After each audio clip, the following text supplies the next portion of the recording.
All right, I guess that's the first loss for me this afternoon. Rating going out to Mildly Intoxicated, who are, by all standards, a really, really good team. Mm-hmm. So was this basically kind of a rock, paper, scissors setup?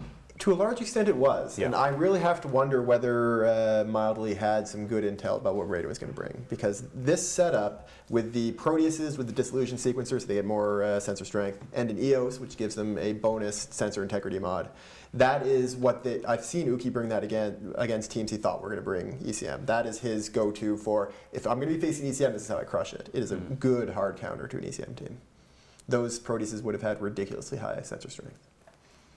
And even despite that, it was actually pretty close. Yeah. I mean, even with the hard counter for being a rock, paper, scissors setup, it was a clear win for Mildly. I don't think it was ever really at risk, but they did take down some stuff before they. I mean, usually when we see ECM teams lose, it's a total, domination, and this wasn't like that at all. It was actually kind of close for a second, so it's a good match. Mm-hmm. All right, well, that was pretty cool. And we saw another match with a massive sub fight going on, kind of the Frigs going after each other. What do the Merlins bring to the team? Just a lot for the points. They're only 2 points. They have good tank, good damage, decent speed, and then mids for utility. So you can fit a decent shield tank on him with an extra mid to give to tracking disruptors or dams. Yeah. Whatever you like. Yeah, Merlins are great now. I mean, this tournament has a lot of, they were talking about hacks and kind of why we see or don't see ships, and it's always about what value you get for the points that are in the tournament. Frigs are already a good value at 2, and would have probably been there anyway. They're 2, right? Yeah. But with the rebalance you guys just did, Merlins became really, really strong. They're all over TQ now too. Yeah. It's everyone's always said go buy 100 Rifters and go lose them if you want to get into PvP, and Merlins might be a better choice now. They're actually right now. very good. Go buy 100 Merlins. All right, well, that's pretty cool. ECM questions. UI questions. Kill 2. You seem like you were super excited. Oh, I am super excited. No, I had a couple. I mean, I was thinking about what you could possibly talk to a UI programmer about. And one thing I thought about is how people complain about the UI a lot. It's a thing that people care about a lot, and I hear a lot of whining. And I was wondering if you listen to the whining, or if you talk to people, and if so, where people should go if they have things to say or want to hear what you're working on. A lot of the things I work on, I've just harvested from the forums.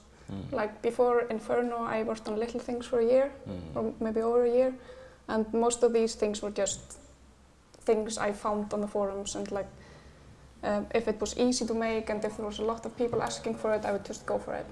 And like example of stuff that was pretty easy and very, very liked by people was the compact member list in chat. Oh, that was amazing. And dragging people around in the watch list. Yeah. There's like a lot of stuff, like a lot of people are asking for this stuff. And I think a lot of the people that weren't asking for it just didn't realize that they wanted it. Yeah, exactly. Yeah. No kidding. I mean, I read the forums a lot and I post a lot, and like I take into consideration what people are asking for, and I also think people appreciate that because I have most likes of all the tags. That is true. Which also makes me the best poster at CCP. And Heimdall, who was here yesterday, as far as I remember, only has 1 like. Poor guy, but well deserved. Anyway, so the fitting stuff you're working on now, what exactly is that? Yeah, that was exactly stuff that was asked for on the forums and on Twitter, and the CSM had been asking for it as well. It's like when you save a fitting with rigs on it, it wouldn't fit the rigs, but now it fits rigs. Unless there is a rig on your ship, then it doesn't. Yeah, all right, fair enough. Does it put ammo in cargo too? Yep. Nice. That's what the EVE University guy was asking for, because he said it would be really good for like newbies to see how much ammo and what they should be carrying around in the cargo. Yeah. That's fantastic. Yeah. The people that are making chips for their alliances to sell on contracts are going to love that. I can tell you the people that do fittings for ships for alliance tournament practices are going to love that. Yeah. And we also fixed the defect that if you didn't have the skills to fit something in a saved fitting, it wouldn't fit anything. So now it just fits everything except for the stuff you can't. That's really awesome too. Fit. Right. So you can make like fitting stuff easier, and especially for people that fit a lot of ships. Can you make like a big red button appear whenever you've got a heat sink on your Tornado? I don't know. Just like a big red warning sign, so that you'll notice I it get the and joke. won't get killed on your stream. Someone was fitting ships for me, and it was very nice of them, but they accidentally put heat sinks on a Tornado, which are the wrong should be gyros. So then I did a whole stream wrong where I didn't do any damage because someone put the wrong things on my ship. Someone. My fault, I guess. Yeah. Thanks, Or Rick. maybe it was intentional. We thought about that, but he gave me Yeah. other ships and none of them had any. Yeah. That's the way Messed to do up it, though. stuff. You just like I know, get just someone used to sprinkle, yeah. that you're going to be good fitting, I so know, they just trust you, it's and high then they jab level- it high in level. there. High level meta game. Yeah. Well, that is kind of awesome. Yeah, it's super awesome. And so you've done the little things for a long time. Are you getting tired of them? I was getting a little bit tired of them, so I was quite relieved when I got to do the like war reports and Yeah. kill reports. Yeah. That was like bigger projects and had more UI in it. It Mhm. was like making new stuff. It was really cool. And yeah, they ended up really cool. And there's probably more stuff we want to do with the kill reports, right? Yeah, it's probably more for Team 5.0. Mm. They have been wanting to put like more stuff Yeah. in the kill reports, but I don't know if they What's wanted to that? talk about it. What's Well, it's that? just all kinds of stuff. Anyway, let's quickly look at the teams that are coming up now. It's the second match on the right side of the brackets, which means that they will be facing mildly intoxicated, whoever goes through here.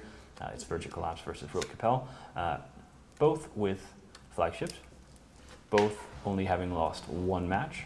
Verge losing to Capital Punishment, but beating Darkside, beating Goonswarm, beating Fearless. That's fairly good. Yes. Road, of course, beating Percussive Pizza Time Diplomacy, also good. Fluffy Bunny Murder Squad that didn't actually make it into the tournament proper, but then they lost to Red versus Blue.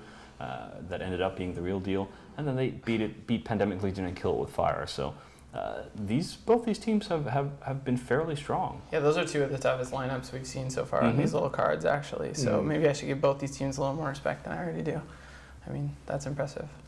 Yeah, I'm a little bit surprised by Virtue Collapse. I didn't know that they've done this well, but that's my fault for not memorizing the entire tournament.